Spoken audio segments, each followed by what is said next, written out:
నేతలు వినాయకుల మొక్కలు వేస్తున్నాం.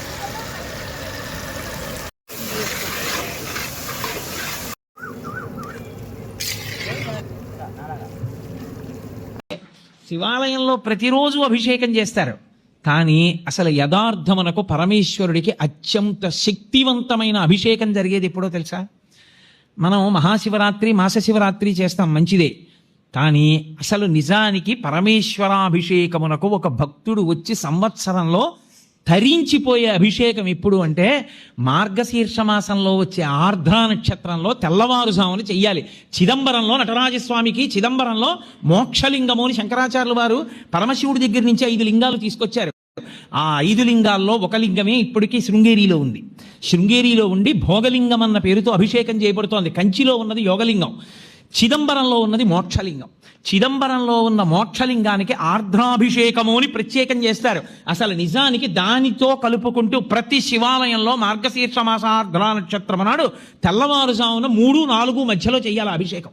సమస్తతాపోపశాంతి దేని వలన కలుగుతుందంటే ఆర్ద్రాభిషేకము చేత కలుగుతుంది. శివాలయం ఉండడం ఒకెత్తు, శివాలయాన్ని వాడుకోవడం ఒకెత్తు. శివాలయం ఉండడంతో సరిపోదు, మీకు శివాలయాన్ని వాడుకోవడం రావాలి.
బిర్యానీలో ఒకసారి కలుపుకుందాం.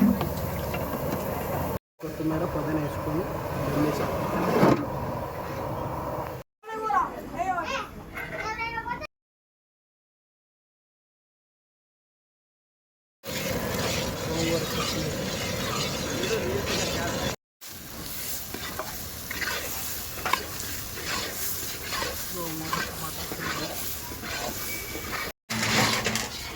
గోంగూర టమాటా కర్రీ రెడీ.